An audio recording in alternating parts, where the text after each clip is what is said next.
बच्चों, आपका स्वागत है।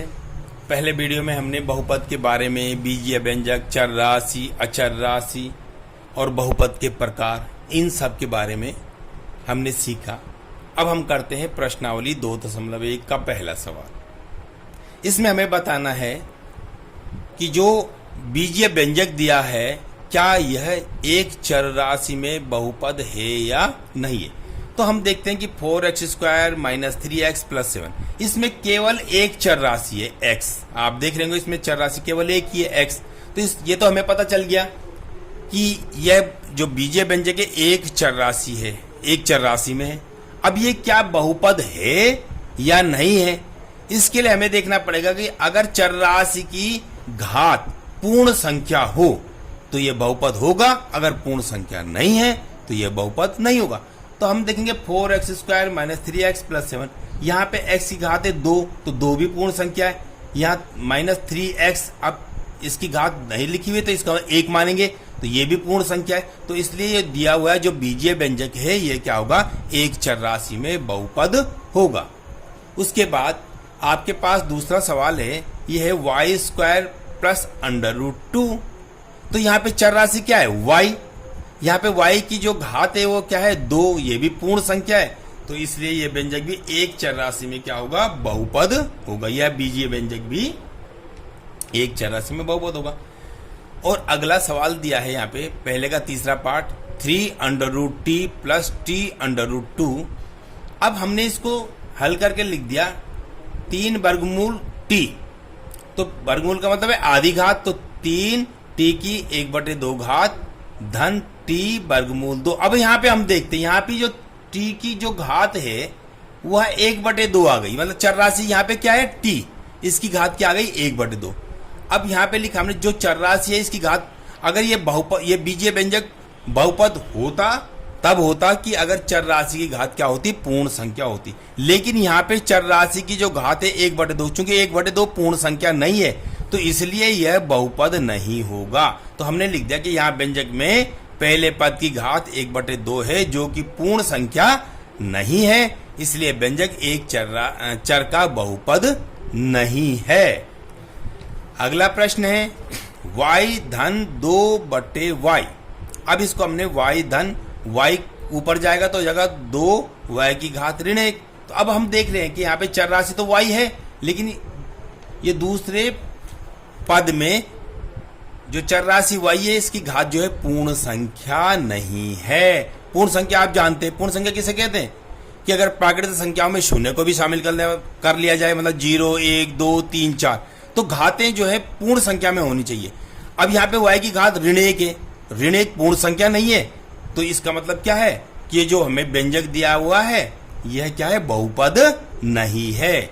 बहुपद वही होगा जिसमें चर राशि की घात क्या होनी चाहिए, पूर्ण संख्या होनी चाहिए। अब यहाँ पे देखिए, इस सवाल को जरा समझिए ढंग से।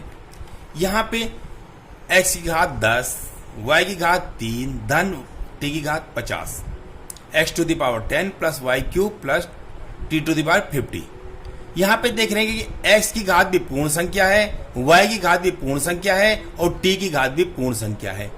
अब यह बहुपद तो है, यह व्यंजक बहुपद तो है, लेकिन यह व्यंजक एक चर राशि में बहुपद नहीं है। इसमें चर राशि कितनी है, x, y और t, 3 चर राशि है। चूंकि बहुपद तो हो गई हो, बहुपद किसे कहते हैं कि जिसमें चर राशि की जो घात है पूर्ण संख्या। तो इसमें x की घात भी पूर्ण संख्या है, y की घात भी पूर्ण संख्या है और t की घात भी क्या है, पूर्ण संख्या है। यह बहुपद तो होगा, लेकिन यहाँ पे ये एक चर राशि में बहुपद नहीं होगा। यहाँ पे चर राशि क्या है, 3 चर राशि है। कौन कौन सी, x भी चर राशि है, y भी चर राशि है और t भी चर राशि। तो हमने लिखा है कि यहाँ व्यंजक x, y, t 3 चर है। यह व्यंजक एक चर का नहीं है, बल्कि यह व्यंजक 3 चर का बहुपद है। तो ये बहुपद तो होगा, लेकिन ये 3 चर राशि में बहुपद होगा, ये एक चर राशि में बहुपद नहीं है। प्रश्न नंबर 2, निम्नलिखित में से प्रत्येक में x² का गुणांक लिखिए। निम्नलिखित में से प्रत्येक में x² का गुणांक लिखना है हमने। यहाँ पे पहला सवाल है 2 + x² + x। तो यहाँ देखते हैं हम कि x² का गुणांक क्या है, 1। अब यहाँ पे x² है, तो x² से क्या गुणा हो रखा है, तो एक्स स्क्वायर से हमारे यहां पे क्या हुआ 1, तो एक्स स्क्वायर का गुणांक क्या हो जाएगा 1 हो जाएगा। यहां पे 2 धन एक्स की घात 2 धन एक्स लिखा हुआ है, तो एक्स स्क्वायर से कौन सी संख्या गुणा हो रखी है, हम कैसे कौन सी वास्तविक संख्या गुणा हो रखी है। अब तो यहाँ पे कोई वास्तविक संख्या, अब 1 को तो लिखा नहीं जाता, तो यहाँ पे क्या हो जाएगा एक्स स्क्वायर का गुणांक क्या हो जाएगा 1 हो जाएगा। यहाँ पे है 2 minus x square plus x Q में एक्स स्क्वायर का गुणांक, तो यहाँ पे एक्स स्क्वायर का गुणांक क्या हो जाएगा ऋण 1, क्योंकि यहाँ पे ऋण चिन्ह लगा है। तो इसको हम इस तरह से समझ सकते हैं कि 2 minus 1 x square plus x Q, तो हमें पता चल रहा है कि एक्स स्क्वायर से जो गुणा हो रखा है क्या हो रखा है -1, इससे क्या हो रखा है मल्टीप्लाई हो रखा है, तो यहाँ पे एक्स स्क्वायर का गुणांक हो जाएगा -1, मतलब कॉफिशिएंट ऑफ एक्स स्क्वायर क्या हो जाएगा -1। यहाँ पे देखेंगे आप कि π/2 मल्टीप्लाई एक्स स्क्वायर प्लस, तो यहाँ पे एक्स स्क्वायर का गुणांक क्या होगा एक्स स्क्वायर से क्या गुणा हो रखा है π/2, तो यहाँ एक्स स्क्वायर गुणांक क्या हो जाएगा π/2। जो फोर्थ पार्ट है √2x - 1 में एक्स स्क्वायर का गुणांक लिखना है। अब यहाँ पे एक्स स्क्वायर के गुणांक का कोई पद है ही नहीं, तो एक्स स्क्वायर गुणांक क्या हो जाएगा 0, क्योंकि यहाँ पे कोई पद है ही नहीं है एक्स स्क्वायर का, तो यहाँ पे एक्स स्क्वायर गुणांक क्या हो जाएगा 0 हो जाएगा। अच्छा, अगला प्रश्न है आपके पास कि 35 घात के द्विपद का और 100 घात के एक पदी का एक उदाहरण दीजिए। तो इस तरह से 35 घात के द्विपद का, तो मैंने लिखा 35 घात का द्विपद x⁵ + 5। इस तरह से आप कई सारे एग्जाम्पल इसके दे सकते हैं। आप दे सकते हैं जैसे हमने कहा x की घात 35 का द्विपद, तो हमने कहा 2y की घात 35 ऋण 5x, ये भी क्या है, या 5y कर देंगे, एक ही चर राशि में दिखाई देंगे तो 5y। तो ऐसे आप बहुत सारे उदाहरण आप अपने आप लिख सकते हैं कि घात तो आपको 35 बनानी है और 2 पद बनाने, तो कुछ भी लिख सकते हैं आप। तो जैसे हमने कहा कि x की घात 35 माइनस 2x, तो ये भी एक उदाहरण है।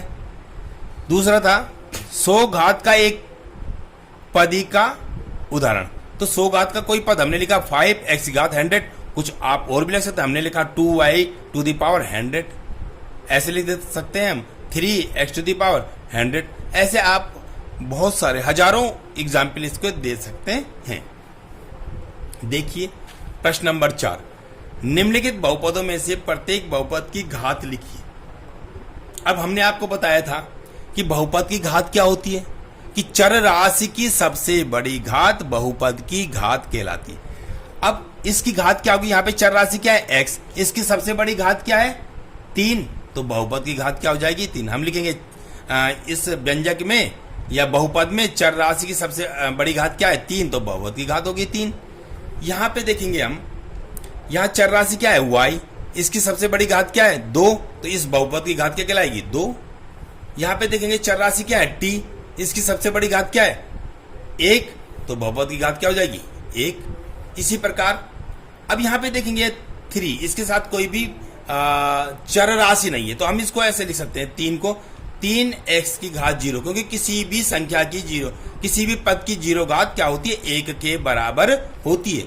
तो हमने 3 को किससे मल्टीप्लाई कर दिया x⁴, मतलब हमने एक चर राशि x⁴, क्योंकि x⁴ का मान 1 होता है, तो 3 को 1 से गुणा करके 3 एकम 3, 3 ही आएगा।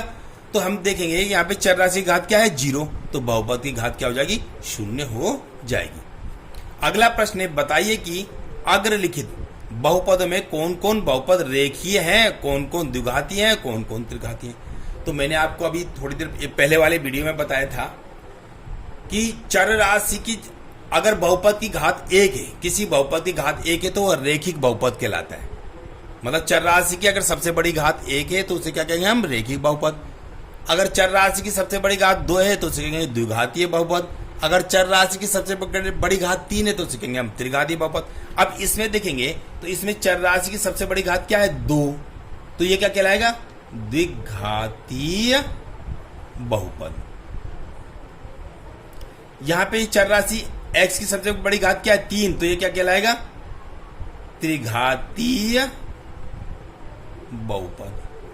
यहां पे देखेंगे यह चर राशि की सबसे बड़ी घात क्या है 2, तो ये क्या कहलाएगा द्विघातीय बहुपद। अब यहां पे देखेंगे चर राशि x, इसकी सबसे बड़ी घात 1 है, तो इस 1 इसको हम रेखिक बहुपद भी कहते हैं। क्या कहते हैं इसको? रेखिक बहुपद, मतलब लीनियर पॉलिनोमियल। यहां पे भी यह चर राशि की सबसे बड़ी घात 1 है, ये भी क्या कहलाएगा रेखिक बहुपद। यहां पे चर राशि r की सबसे बड़ी घात 2 है, तो ये क्या कहलाएगा द्विघातीय बहुपद। यहां पे चर राशि की सबसे बड़ी घात क्या है 3 है, तो ये क्या कहलाएगा त्रिघातीय बहुपद। तो ठीक है बच्चों, आपने समझा। अब आप इस पूरी प्रश्नावली को आप क्या करेंगे घर पर आराम से रिवाइज करेंगे। Thank you.